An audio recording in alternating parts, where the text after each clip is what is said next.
Rusia akan wajibkan pria memiliki 2 istri atau lebih dan diberi tunjangan. Di Rusia semakin banyak anak, semakin banyak bantuan dari pemerintah.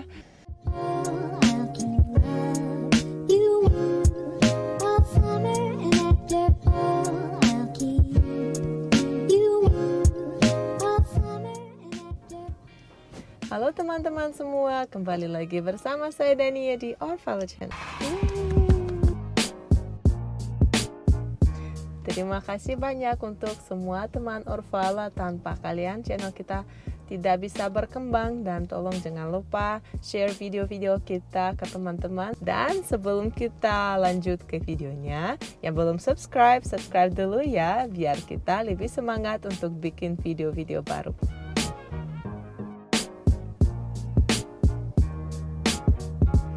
Ini bukan pertama kali saya mendapat kiriman konten seperti ini yang teman-teman Orphala kirim, karena ada beberapa berita yang beredar di Indonesia tentang Rusia, dan sebenarnya tidak semua yang itu benar, dan kita mau klarifikasi ya.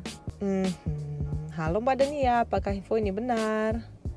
Tentang pernikahan di Rusia, Rusia akan wajibkan pria memiliki 2 istri atau lebih dan diberi tunjangan.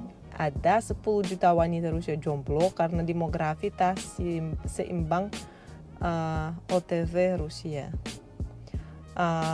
Sebenarnya ini tidak sesuai yang sebenarnya berada di Rusia. Pertama, tentang pernikahan diberi tunjangan ya, itu nggak ada.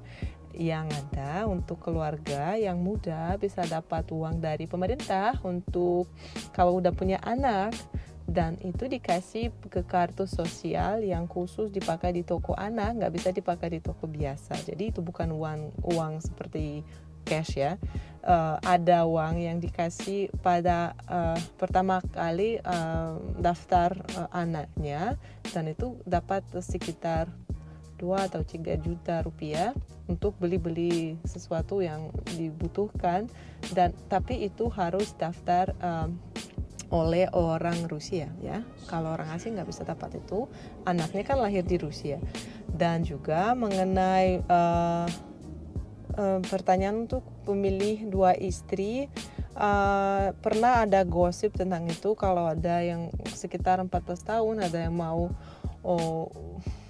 mulai seperti program demografi buat itu, tapi pemerintah tidak setuju untuk program ini dan tidak mau dengar apa-apa, karena di Rusia itu tidak boleh poligami atau poliandri, 1 istri 1 suami, itu yang tetap tradisional, karena Rusia kan ortodoks, dan di sini juga sangat ketat untuk jaga tradisi dan budaya pernikahan. Satu lagi, ada 10 juta wanita Rusia jomblo karena demografi tak seimbang OTW Rusia. Kalau ini benar nggak menurut kalian? Oke, kita bahas ini dulu. Memang jadi gini, karena Perang Dunia Kedua di Rusia dan di Uni Soviet waktu itu, dan di negara-negara sebelah, banyak laki-laki, ya banyak pria meninggal, dan yang tinggal perempuan. Tapi pelan-pelan mulai dari tahun 1987 kira-kira mulai ada balance-nya, dan mulai ada lebih banyak laki-laki, karena ini udah generasi baru ya. Dan kalau kita lihat sekarang, 30 tahun lalu, selama 30 lalu ini, jadi balance-nya kebalik. Dan kalau sekarang kita lihat orang muda kebalik, orang cowok ya, laki-laki lebih banyak daripada perempuan, kecuali kalau kita lihat generasi tua yang 70 ke atas, itu benar. Kalau kakek itu adanya sedikit, kebanyakan nenek, karena itu masih sisa orang yang ikut perang, dan juga generasi tua ya karena perang itu. Kalau kita lihat orang muda, laki-lakinya lebih banyak, bukan perempuan. Walaupun laki-lakinya lebih banyak, tetap ada banyak perempuan yang cantik di Rusia. Masih mau nggak ke sini? Tetap selamat datang ke sini ke Rusia. Kalau di Indonesia bagaimana? Jangan lupa tulis di komentar ya. Kalau ada tunjangan atau enggak. Setahu saya di Rusia ada sangat banyak bantuan dari pemerintah untuk keluarga muda, anak yang kecil dikasih tunjangan, dan juga orang tuanya, misalnya kalau ada yang meninggal salah satu orang tua, juga yang lain dikasih support dari pemerintah. Karena demografi Rusia walaupun nggak begitu tinggi, tapi sekarang ada banyak program dan banyak yang mau bikin keluarga besar, dan di Rusia semakin banyak anak, semakin banyak bantuan dari pemerintah, dan juga ada status keluarga. Kalau punya 3 anak dan lebih, itu namanya многодетная семья, keluarga yang punya anak yang banyak. Kalau di Indonesia kan 2 anak cukup ya, di mana-mana kita bisa lihat poster-poster, karena di negara Indonesia udah sangat banyak penduduk. Kalau Rusia kurang, tapi itu tidak berarti kita boleh punya lebih dari 1 istri. Oke, selanjutnya kita dapat banyak pertanyaan tentang Masha and the Bear. Kartun yang terkenal di Rusia sebenarnya sudah 13 tahun lalu mulai mereka bikin itu, dan lebih dari 100 episode di kartun itu. Dan pertanyaan yang paling sering ada yang tanya, di mana orang tuanya Masha? Mereka nggak apa-apa, nggak ada.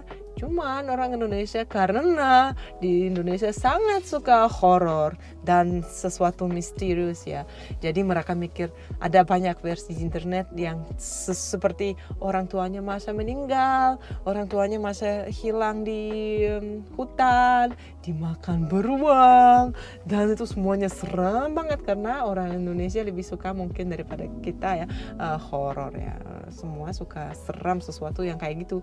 Tapi Masha kan itu buat anak-anak. Dan juga di Rusia ada dongeng tentang Masha dan 3 beruang. Masha itu tersesat di hutan dan dia lihat ada rumah, dia masuk, dia lihat ada 3 meja, 3 kasur, 3 mangkok makanan. Dan karena dongeng itu, anaknya itu namanya Masha, dan mungkin karena itu juga beruang, bukan hewan yang lain. Tetapi kita di sini tahu karena ada beberapa ide di production untuk kartun ini yang belum jadi, karena mereka ganti konsep, yaitu orang tuanya Masha mau cari kerja di kota, dan Mashanya ditinggal di desa sama kakeknya. Dari awal seharusnya ada kakek, kan kalau ada yang lihat beruang tinggal di rumah sendiri, dan Masha ada rumahnya sendiri, rumah orang. Dan juga dia ada sepupu yang kadang datang ke dia, dan sebenarnya harus ada kakek, tapi karena selama mereka udah launching dan mereka lihat semua sangat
dan subscribe.